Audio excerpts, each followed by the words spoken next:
안녕하세요, 테이버입니다. 2021년 7월 12일 개장 전 대피셜 시작해보겠습니다. 자, 지난주 한국 시장은 하락 연속으로 투자자들의 멘탈을 탈탈 털었던 한 주였는데요. 다행히도 금요일 밤 미국 시장이 반등에 성공하면서 국내 투자자들에게도 새로운 희망을 심어주지 않았나 생각이 됩니다. 자, 그렇다면 이번 주에는 어떤 이슈들이 있는지 하나씩 살펴보도록 하겠습니다. 자, 지난주 미국에선 이런 뉴스가 나왔습니다.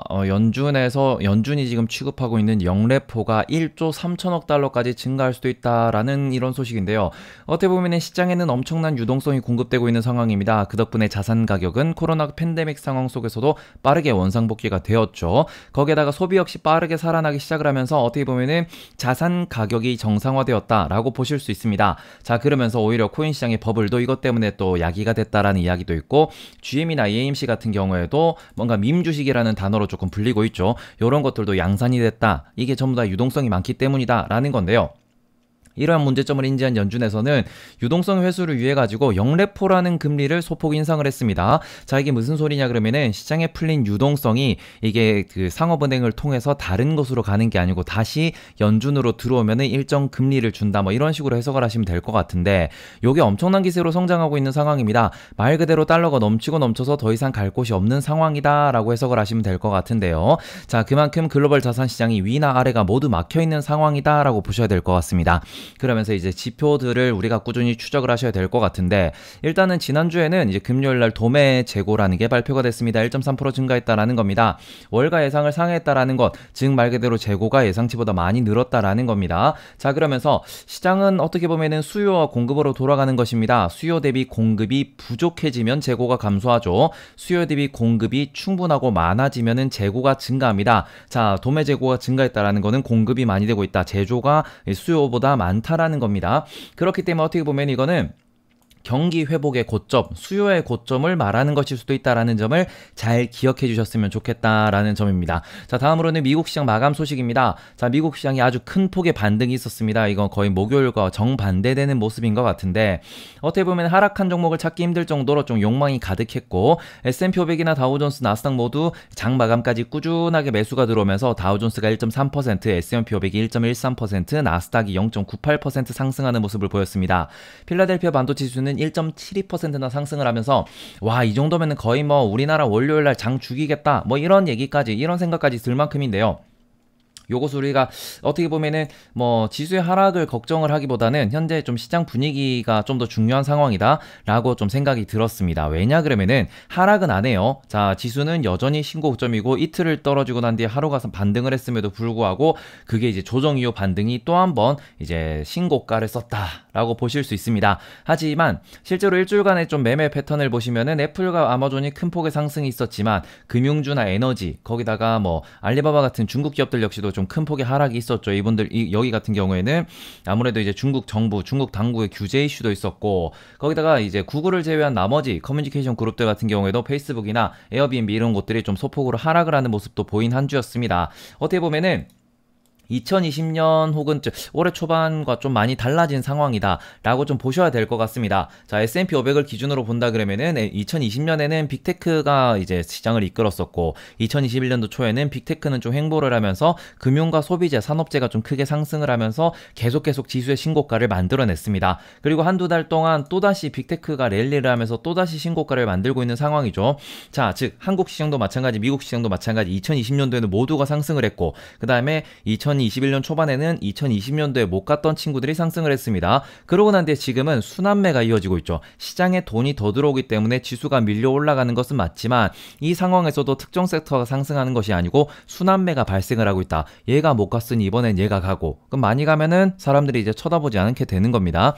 이렇게 되면서 어떻게 보면은 시장이 꾸준히 성장할 것이다, 상승할 것이다, 이제 얘는 무조건 뭐 2배, 3배 간다, 이것이 아니고 일정 비율을 상승을 하면은 다른 종목으로 갈아타야 되는 되게 어려운 시장이 되고 있다라는 점을 좀 보셨으면 좋겠고, 그러면서 이제 향후 실적 증가가 어디에서 나타나는지, 그리고는 금융 이벤트가 어떤 것들이 있는지를 좀 집중을 하면서 투자 전략을 세워보셨으면 좋겠다라는 생각입니다.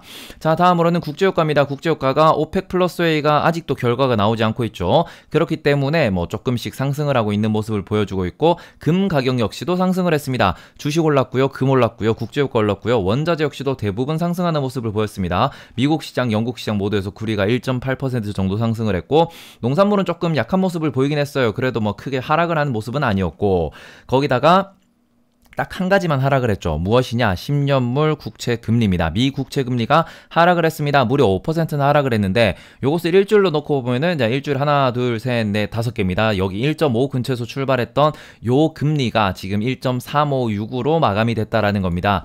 자, 주간 단위로 놓고 보면은 결국에는 빅테크와 채권 가격만 상승을 한 것입니다. 그렇기 때문에 델타 변이 혹은 뭐 고점 논란, 좀 자산이 버블인 이런 상황에 대한 불안감이 시장을 좀 지배한 한 주였다. 그리고 이번 주가 좀 중요하다 라고 또 생각을 해주셔야 될 것 같습니다. 자, 다음으로는 미국 달러 지수 선물입니다. 소폭의 하락을 하면서 이제 6월 FOMC가 발표되고 난 뒤에 급등이 한번 있었죠. 그러고 난 뒤에 어느 정도 좀 S자 커브를 그리면서 안정세를 보여주고 있는 모습입니다. 하지만 이 안정세가 파운드와의 강세, 뭐 유로와의 강세, 엔화의 강세로 안정세가 만들어진 것이지, 원화 같은 경우에는 0.11% 정도 떨어진 것입니다. 자, 그렇기 때문에 뭐 달러 위안 같은 경우에는 6.48로 꽤나 좀 체력이 좋지만 원달러 환율은 체력이 별로 안 좋은 상황이다. 그래서 지금 보면은 꽤나 밀려 올라가면서 1145원 수준에서 거래가 됐다라는 점을 좀 확인해 주시고요.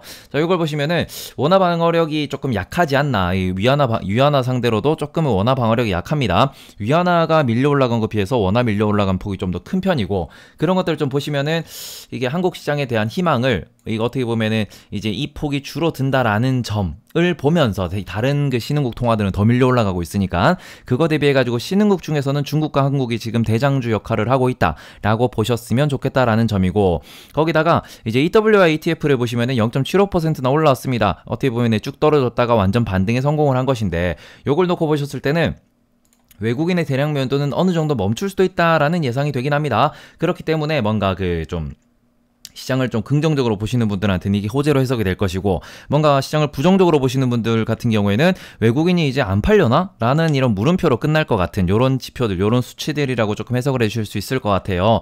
자, 그럼에도 저는 조금 불안하다고 느껴지는데, 왜냐 그러면은 삼성전자와 SK하이닉스 같은 경우에는 우리나라를 이끌고 있는 메모리 반도체 생산 기업입니다. 자, 그런데 마이크론도 마찬가지지만, 마이크론도 이번에 이제 실적을 발표하고 난 뒤에 미국에서 조금씩 밀리는 모습을 보여주고 있어요.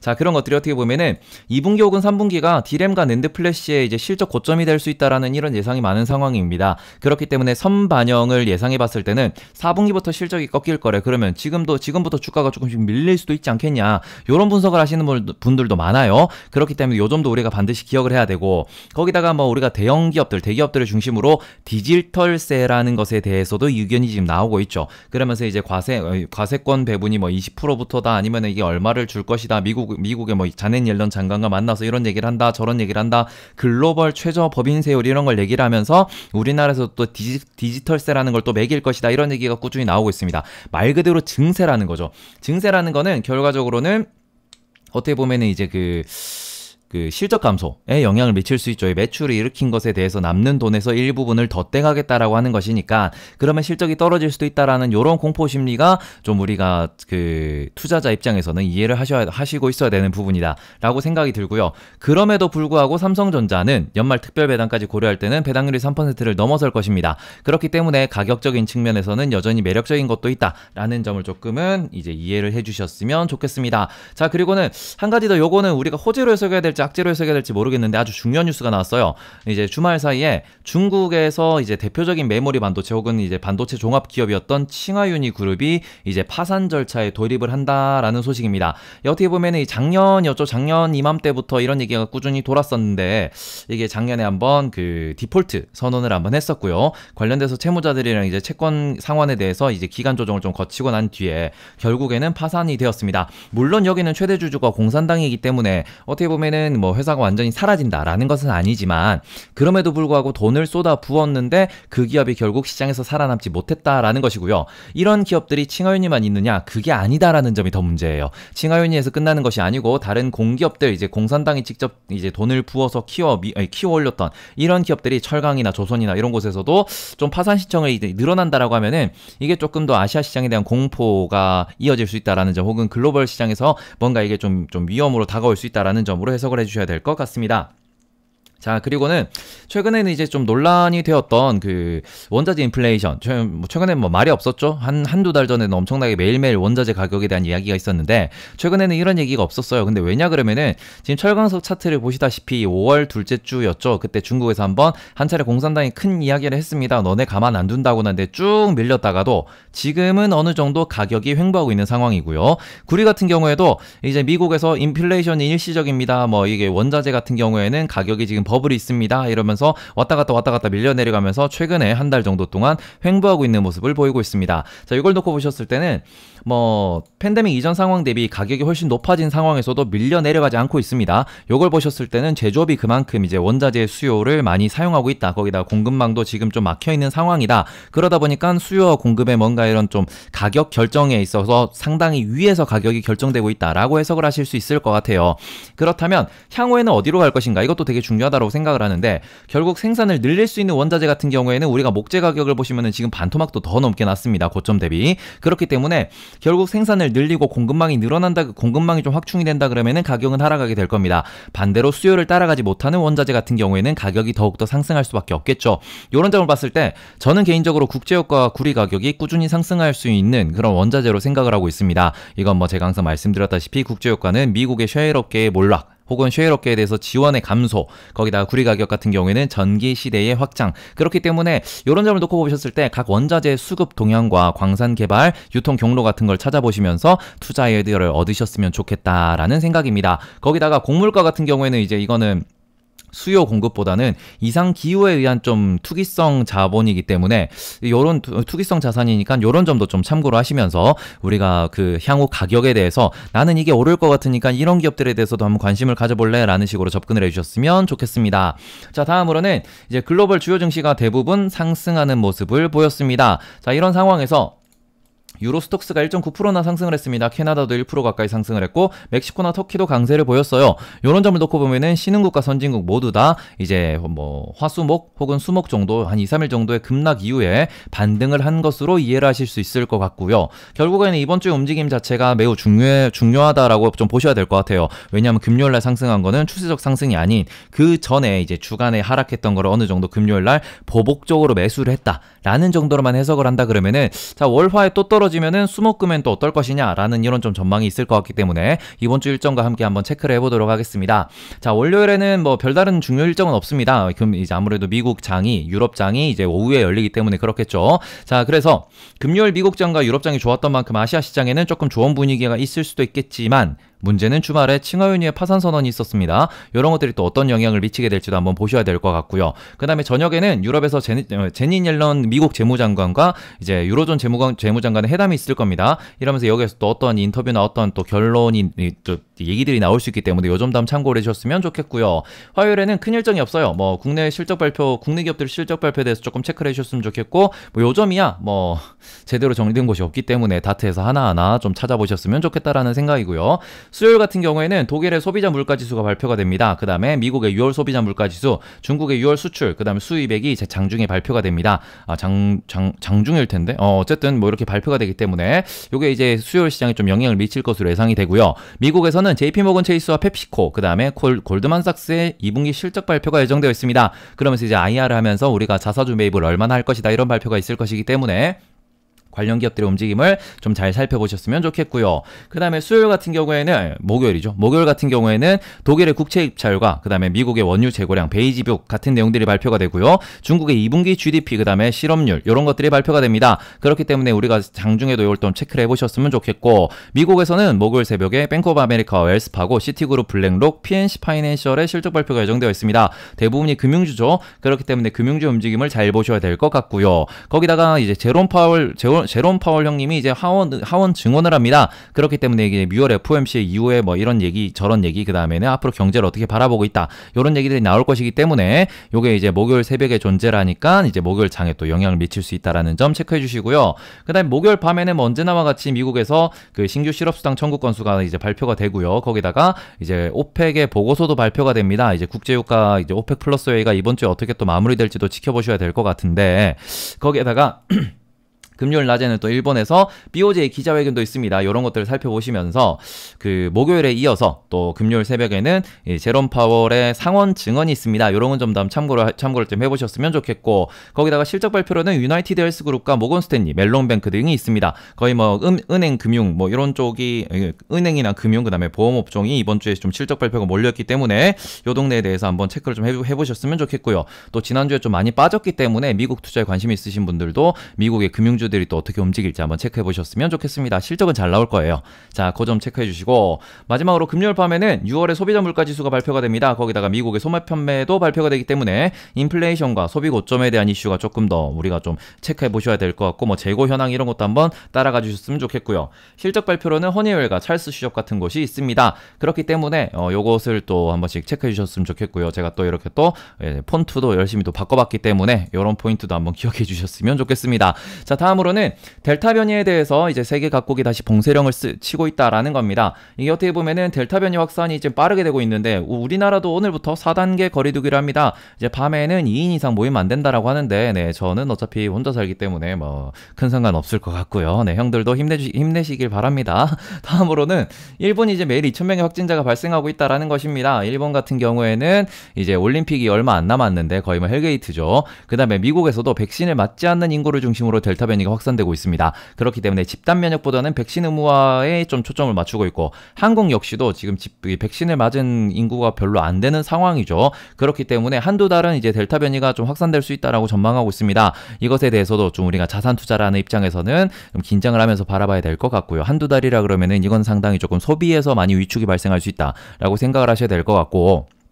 여기에 또 불을 붙고 있는 것이 중국 같은 경우에는 이미 뭐 알리바바를 포함해서 뭐 징둥이나 아니면 이번에 디디추싱의 뭐 이런 뭐 규제라는 것들이 조금씩 군기잡기라는 표현으로 이렇게 또 우리가 기억할 수 있을 것 같은데, 거기다가 미국 같은 경우에도 페이스북과의 소송에서 미국 정부가 패배하면서 이제 법무부가 패배를 하면서 오히려 대통령이 나서가지고 독과점을 단속하겠다라고 밝히고 있는 상황입니다. 그러다 보니까 좀 찬물을 끼얹는 발언이지 않나라고 좀 해석을 하시는 분들이 많은 것 같아요. 결국의 명분은 부의 불평등과 부의 재분배입니다. 어떻게 보면은 강제적으로라도 너네들이 지금 갖고 있는 그런 좀 감싸 안고 있는 너네들만 누리고 있는 그런 부에 대해서 우리가 뭔가 재분배와 평등한 뭐 투자 기회를 얻게 하고 싶다, 이런 식으로 지금 접근을 하고 있는 것 같아요. 요것에 대해서 이제 미국이나 중국이나 동일한 방향으로 가고 있고, 거기다가 우리나라 같은 경우에도 증세를 하고 있다, 증세를 할 것이다, 이런 얘기가 나왔던 만큼 전 세계적으로 정부가 커지고 있고 기업이 약해지는 이런 환경이 되고 있다라는 점을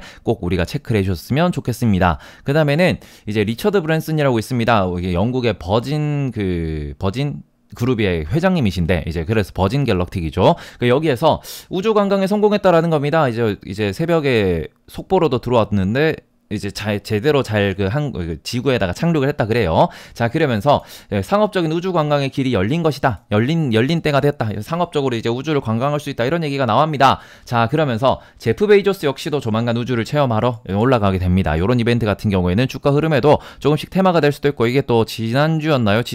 한번 테마가 돌았었죠.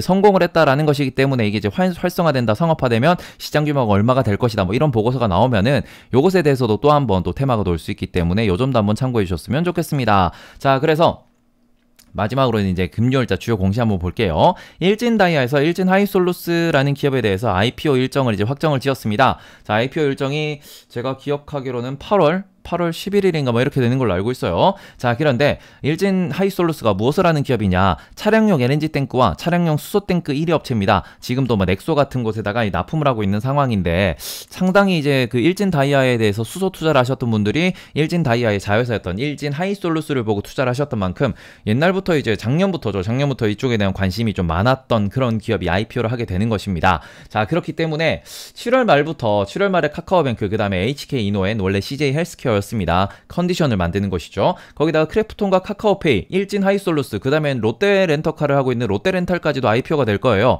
어떻게 보면은 대부분 이제 대기업 그룹에서 나온다. 뭐 한국콜마 그룹, 거기다가 뭐 카카오 그룹, 크래프톤 같은 경우에는 크래프톤 자체로만도 거의 뭐 지금 30조, 40조 얘기가 나오고 있고, 일진 하이솔루스, 일진 그룹이죠. 거기다가 롯데 그룹, 이런 데서 IPO가 연속적으로 나온다라는 거는, 제가 기억하기로는 이제껏 제가 투자를 한 10년 정도 가까이 동안 이 정도의 대기업 그 자회사들이 IPO, 초대형 IPO가 러시가 있는 거는 저는 본 적 을 못하고 있는 것 같거든요. 저는 이런 게 처음이에요. 자, 그렇기 때문에 시장에 그만큼 유동성이 넘치고 있다라고도 볼 수 있겠지만, 거기다가 반대로 생각했을 때 엄청나게 많은 돈이 이렇게 신규 상장, 신규로 이제 그 기업 진입하는 기업에 이렇게 돈이 몰려 들어가면은 가장 큰 문제는 코스피와 코스닥의 PER 자체가 낮아질 수 있다라는 겁니다. 아무래도 신규 상장하는 기업들은 돈을 기존에 있는 이제 자리가 잡힌 기업들에 비해서는 돈을 좀 못 벌고, 거기다가 들어오자마자 따블에 따상을 가버리면은 PER이 엄청나게 고평가가 될 수 있겠죠. 이런 상황에서 이런 기업들이 시가총액 또 큰 기업이기 때문에 그러면은 코스피와 코스닥 자체 PER이 올라갈 수 있습니다. 지금 코스피에 대해서 투자 의견을 좀 이제 코스피가 상단이 많이 열려 있다, 이제 코스피가 위로 많이 올라갈 수 있다라고 이야기하는 분들은 대부분 이제 코스피의 PER이 11에서 12 정도밖에 안 나오고, 대만 같은 경우에는 PER이 한 15에서 16 정도가 나오니까 우리나라가 이제 대만보다 투자하기에는 혹은 이제 저평가되어 있는 상황이다, 이런 걸 들어서 이제 이야기를 하시는데, 문제는 이렇게 좀 고평가될 수 있는 기업들이 신규 상장으로 많이 출현한다라는 점은 아무래도 평균 PER이 올라가게 되고, 그렇게 되면은 이제 코스피에 대한 매력도가 또 떨어지는 그런 걸로 연결이 될 수도 있겠죠. 요것도 한번 생각해 주셨으면 좋겠습니다. 그래서 결국에는 한국 시장 전체가 어느 방향으로 흘러갈지 좀 보셨으면 좋겠다라는 거기 때문에 오늘 밤에 오프닝에 대해서 또 이걸 또 한번 좀 세세하게 하나씩 또 생각을 해보도록 하겠습니다. 마지막 소식으로는 공매도 처벌을 강화를 하되 공매도 금지를 슬슬 풀어야 되지 않냐라는 이런 이야기가 또 나오고 있습니다. 이게 왜 그러냐 그러면은 많은 전문가들이 이런 얘기를 해요. 저도 이제 공매도의 그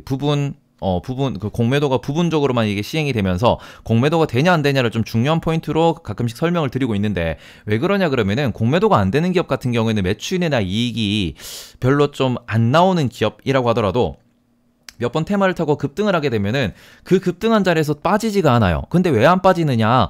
대부분의 이제 대기업들 혹은 뭐 코스피 100에 속해 있는 이런 기업들 같은 경우에는 이게 한번 급등이 온다고 하더라도 선물 시장이나 옵션 시장을 통해 가지고 이걸 또 매도를 칠 수 있습니다. 하지만 이게 진짜 조그마한 이제 1000억 내외의 기업들 같은 경우에는 한번 급등이 왔을 때는 공매도 외에는 밑으로 떨고 올 수 있는 방법이 없어요. 자, 그렇기 때문에 주가의 하락을 유도할 수 있는 시스템이 없다라는 점은 상승만을 이제 오케이 한 상황이죠. 그러니까 오른 상황에서도 떨어지지 않는다라는 겁니다. 이게 무슨 문제냐라고 생각하실 수 있는데, 가장 큰 문제는 이렇게 높아진 주가의 상황, 높아진 고평가를 받고 있는 이런 시가총액의 상황에서 개인 투자자가 거기 주식을 삽니다. 아무것도 모른 채로. 자, 그 상황에서 이 기업이 만약에 돈이 없어서 유상증자를 해요. 그러면은 이제 그 주가 대비 이제 유상증자를 하는 거기 때문에 대주주 입장에서는 훨씬 더 이득을 보게 되는 거죠. 거기다가 무상 감자를 한다라고 했을 때는 이런 일이 발생을 합니다. 아무것도 몰랐는데 이 기업이 돈이 없대요. 그리고 무상 감자하면서 개인들의 돈을 쪽 빨아갑니다. 그것도 엄청나게 빡치는 내용이 될 수 있는 거고요. 하다못해 상패로 연결될 수도 있다라는 점. 문제는 지금은 뭐 상패로 가는 기업들은 뭐 미리미리 공매도 쳐가지고 쭉쭉쭉 빠질 수 있는데, 지금은 공매도가 안 되니까 그런 기능이 조금은 안 돌아가고 있다, 제대로 작용하지 않고 있다, 이게 정상적인 시스템이 구축되지 않고 있다, 이런 이야기가 나오고 있는 겁니다. 자, 그렇기 때문에 개인 투자자의 큰 피해도 나올 수 있는 이런 좀 부작용이 있는 상황이다 보니까 공매도의 순 기능에 대해서 이런 좀 주장하는 분들이 약간씩 조금씩 목소리가 커지고 있다라는 건데요. 이게 어떻게 보면 개인 투자자 입장에서는 뭐야 공매도 안 한다더니 왜 갑자기 공매도가 생겨라고 하면서 단기간에 이제 날벼락이 될 수도 있겠지만, 최소한 기업의 재무제표를 보시면서 이 기업을 내가 장기로 투자해도 되는 기업인지 단기로 투자해야 되는 기업인지 요 정도는 구분할 수 있는 그 정도의 눈은 기르면서 기업 가치를 산출했을 때 이 기업은 본인들이 어떤 일을 하고 있고 어떤 테마에 있으며 어떠한 매출 성장세를 갖고 있기 때문에 이 기업은 어떤 식으로 이제 어떤 전략으로 접근해야 된다, 이런 거를 세울 수 있는 분들은 접근하셔도 그렇게 투자하셔도 상관없어요. 다만 이것에 대해서 아무것도 모르고 있다 그러면은 정말 크게 당할 수 있기 때문에 진짜 피 같은 돈 한 방에 날릴 수도 있다고 생각을 합니다. 그래서 이런 내용들은 제발 주변에 좀 많이 퍼뜨려 주시고요. 거기다가 혹시나 주변에서 이런 걸 얘기해봤자 네가 뭘 한다 그랬었노, 이런 분들이 계시면은 데리고 오세요. 제가 진짜 뇌세포 하나하나에다가 그냥 뿌리 깊게 박아드릴 테니까, 아니 그 돈이 정말 아까운 돈이거든요. 저는 그렇기 때문에 이제 형들의 돈도 다 제 돈이라고 생각을 하기 때문에 네, 아무튼 그런 거는 정말 좀 피하셨으면 좋겠습니다. 자, 그래서 오늘의 태피셜은 여기까지입니다. 주말 내도록 이런저런 제가 생각을 많이 해봤어요. 그걸 생각했던 거를 좀 짧게 정리해서 말씀을 드리면은, 첫 번째 한국 실적 좋습니다. 두 번째 주주 환원도 늘어나고 있어요. 배당을 점점 많이 주고 있죠. 거기다가 장기로 보면은 우상향할 가능성이 매우 높습니다. 하지만 중국의 채무불이행 사태를 우리가 쉽게 그냥 저게 뭐 칭화윤희가 그치, 칭화윤희가 터질 거라고 모두가 예상했었지라고 넘기기에는 너무 이게 좀 중요한 사안이라고 생각이 되고요. 그 다음에는 연말 실적에 대한 의문 역시도 존재합니다. 왜냐하면 연말 실적이 단기로 조금 꺾였다가 내년에 실적이 다시 한번 좋아질 수 있거든요. 특히 반도체 반도체 쪽에서. 자, 그렇게 되면은 배당을 많이 주는 삼성전자는 주가가 버텨낼 수 있겠지만 하이닉스는 주가가 버텨내지 못하는 그런 상황도 발생할 수 있습니다. 그 점에 대해서도 우리가 조금은 생각을 해주셨으면 좋겠고, 다음으로는 원화에 대한 환율 방어력이 상당히 약해요. 이거를 이제 뭐 국가 차원에서 혹은 이제 뭔가 좀 큰 기업들 차원에서 환율 방어를 위해서 뭔가 움직이면 상관이 없겠지만 그게 이루어지지 않는다 그러면은 환율이 방어가 안 되는 한 뭐 코스피가 조금 좋은 모습을 보이기는 힘들 것 같고, 거기다가 증세에 대한 논의 역시도 뭐 국내외적으로 끊임없이 발생하고 있다라는 점, 델타 변이에 대한 셧다운이 좀 상당히 길어질 가능성이 있다라는 점, 이런 것들 봤을 때 저는 좀 이렇게 생각을 해야 될 것 같아요. 현금 비중을 지금은 더 늘려야 될 것 같습니다. 그리고 더욱더 저점 매매, 내가 만약 저점에 잡았다 그러면 굳이 손절할 필요는 없겠지만 최근에 들어간 종목들은 다시 한번 검토를 거쳐가지고 정말 이 가격이 저렴한 것인지 다시 한번 생각을 한 뒤에 투자를 좀 결정을 하셨으면 좋겠다라는 생각이에요. 자, 그렇기 때문에 단기 이슈가 없는 기업들 같은 경우에는 과감히 좀 잘라내는 게 맞다라는 생각이 들어가지고 저는 오늘은 조금은 많이 줄이는 하루로 조금 좀 가져볼까라는 생각입니다. 물론 이제 이번 주에 지난주보다 더 높은 이제 지난주 고점을 뚫고 올라가는 그런 반등이 나온다 그러면은 분명히 저는 땅을 치고 후회를 할 거예요. 내가 그때 왜 팔았지라고 생각을 하면서. 하지만 그렇다고 하더라도 저는 조금은 지금은 보수적 투자자 입장에서는 줄여야 되지 않나 라는 생각이 좀 들어가지고 저는 조금 비중을 줄이고 현금을 좀 더 늘리는 하루로 대응을 해야 될 것 같다라는 생각입니다. 자, 그러면은 오늘 밤에도 웃으며 뵙도록 하겠습니다. 긴 글 읽어주셔서 감사하고요. 항상 말씀드리죠. 투자에는 정답이 없습니다. 그리고 저 역시 믿지 마세요. 저도 저를 못 믿기 때문에 그 누구도 믿으시면 안 됩니다. 자, 그럼 저는 테이버였고요. 오늘은 좀 길게 녹음이 됐네요. 자, 오늘 저녁에도 오늘도 좋은 하루 보내시고요. 오늘 습도가 매우 높다고 하니까 매우 그 불쾌지수가 높을 것 같습니다. 자, 그렇기 때문에 건강관리 잘 하시고요. 나중에 저녁에 웃으며 뵙도록 하겠습니다. 모두 감사합니다.